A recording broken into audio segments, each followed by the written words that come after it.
हाय। इस वीडियो में हम इलेक्ट्रॉनिक लेडजर के बारे में देखेगा। ई लेडजर्स क्या होता है, electronic liability register, electronic credit ledger, electronic cash ledger और इंटरेस्ट एंड लेट फी कैसे कंप्यूट कर सकते हैं। अभी अगर आप जीएसटी कॉमन पोर्टल में लॉगिन करेगा तो लॉगिन करने के बाद आपको 3 लेडजर्स मिल जाएगा, मतलब कैश लेडजर, क्रेडिट लेडजर और लायबिलिटी लेडजर। ये तीनों लेडजर्स आपको हर महीने देखना होगा। कैश लेडजर में ये देख सकते हैं कि कितना टैक्स डिपॉजिट किया है आपने, जो टैक्स गवर्नमेंट को दे रहा है वो सब कैश लेडजर में आ जाएगा। जैसे एक बैंक में एसबीआई अकाउंट है ऐसा। अभी क्रेडिट लेडजर मतलब इनपुट टैक्स क्रेडिट सब एक क्रेडिट लेडजर में आ जाएगा।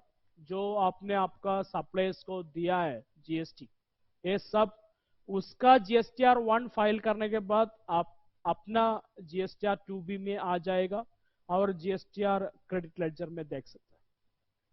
अभी लायबिलिटी लेडजर मतलब आपका जो आउटपुट टैक्स है, आपने जो कस्टमर से कलेक्ट किया है आउटपुट टैक्स, वो सब लायबिलिटी लेडजर में आ जाएगा। अभी इलेक्ट्रॉनिक लायबिलिटी रजिस्टर में आपको टैक्स, इंटरेस्ट, लेट फी ये सब भी आ जाएगा, जो आपका रिटर्न फाइल करने के वक्त आपको मिल गया है। बाद में जब जीएसटी ऑफिसर ने कुछ एनालाइज किया है और उसका वेरिफिकेशन के बाद कुछ टैक्स, इंटरेस्ट, पेनाल्टी ऐसा कुछ आ गया है तो ये भी इलेक्ट्रॉनिक लायबिलिटी रजिस्टर में आ जाएगा और टैक्स एंड इंटरेस्ट पेएबल आ जाएगा। और ये सेट ऑफ करना है इनपुट टैक्स, क्रेडिट और कैश पेमेंट के साथ, तो ये इलेक्ट्रॉनिक लायबिलिटी रजिस्टर में ये सब आ जाएगा। अभी इलेक्ट्रॉनिक क्रेडिट लेडजर में क्या आ जाएगा, इनपुट टैक्स, क्रेडिट का सारा डिटेल्स। ओके, तो ये देख लीजिए, ये जो इनपुट इलेक्ट्रॉनिक क्रेडिट लेडजर में आ गया है इनपुट टैक्स क्रेडिट, ये आपको आपका टैक्स लायबिलिटी के साथ सेट ऑफ कर सकता है। लेकिन input tax credit reverse charge mechanism का कोई लायबिलिटी के साथ सेट ऑफ नहीं कर सकता है, और इंटरेस्ट, पेनल्टी, लेट फी ऐसा कोई भी अमाउंट है तो उससे भी सेट ऑफ नहीं कर सकता। अभी input tax credit GST liability के साथ सेट ऑफ करने के लिए कुछ रूल्स है। मतलब इंटीग्रेटेड टैक्स पहले आईजीएसटी लायबिलिटी के साथ सेट ऑफ करना, दूसरा है सीजीएसटी टैक्स लायबिलिटी और एसजीएसटी टैक्स लायबिलिटी के साथ सेट ऑफ कर सकते, और ये सेट ऑफ कर सकता है कोई भी प्रोपोर्शन। अभी ये रूल जरूर ध्यान रखना है कि अगर आपके पास इनपुट टैक्स क्रेडिट है आईजीएसटी, तो ये कंप्लीटली सेट ऑफ करना है, कंप्लीटली एसोसिएट करना है।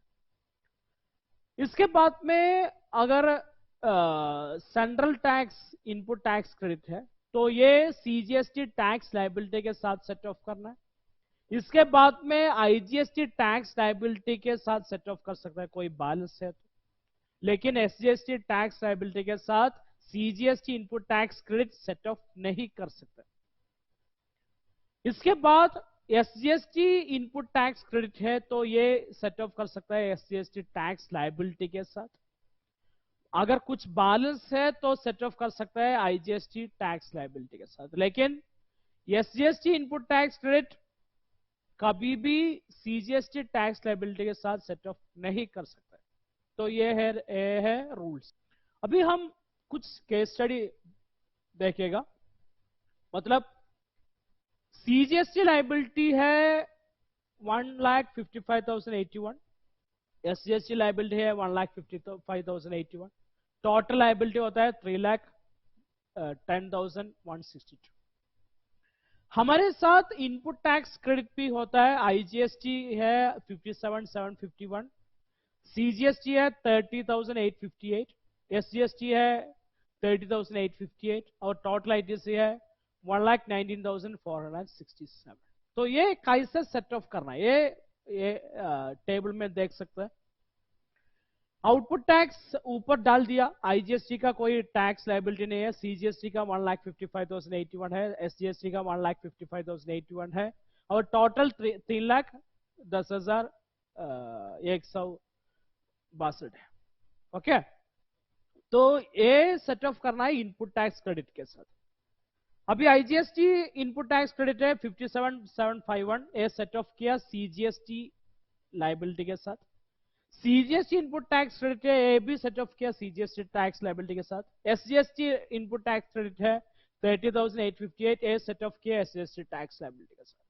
और नेट टैक्स लाइबिलिटी आता है 66,472 सीजीएसटी और 1,24,223 एसजीएसटी, और टोटल टैक्स लाइबिलिटी है 1,90,695। अभी तीसरा लेडजर है इलेक्ट्रॉनिक कैश लेडजर, मतलब आपने जो भी पेमेंट गवर्नमेंट को दे रहा है ये सीधे कैश लेडजर में ही आ जाएगा। ये आपको ऑनलाइन पेमेंट कर सकते हैं क्रेडिट या डेबिट कार्ड के साथ या इंटरनेट बैंकिंग के साथ, या आपको सीधे अपना बैंक का काउंटर में जाके पेमेंट कर सकते हैं, और नेफ्ट और आरटीजीएस भी कर सकते हैं।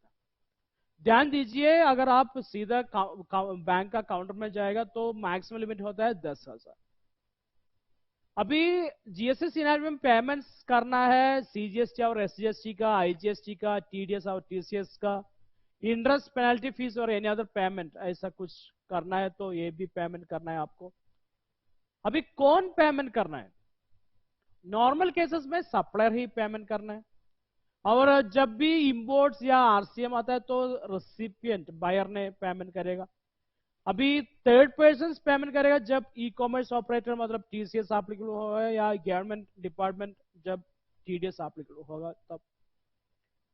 अभी टैक्स लायबिलिटी कैलकुलेशन और पेमेंट को ऐसा समझाएगा कि liability ledger output tax total दिखेगा, और क्रेडिट लेजर आपको दिखाएगा इनपुट टैक्स का टोटल।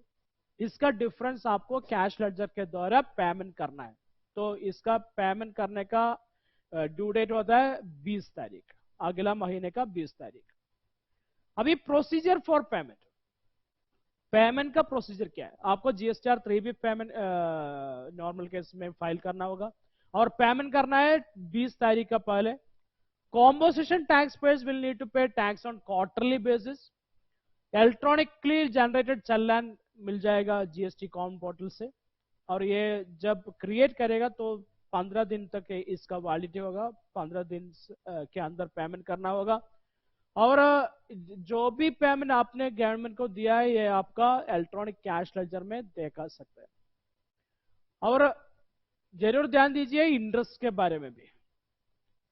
अभी टैक्स अगर आप पेमेंट कर रहे हैं ड्यू डेट के बाद में तो आपका इंटरेस्ट आता है 18% पर आना, और जब भी इनपुट टैक्स क्रेडिट ज्यादा क्लेम कर रहा है आप, ऐसा नहीं लेना है लेकिन आप ले रहे हैं, तो इसका अगर बाद में जीएसटी ऑफिसर ने इसका फाइंडिंग आउट कर रहा है तो 24% पर आना इंटरेस्ट चार्ज कर सकते हैं। तो इस ये वीडियो में हम देख लिया कि 3 लेडजर्स क्या होता है, बैंक पेमेंट कैसे कर सकता है, इसका कई पॉइंट्स देखे। Thank you.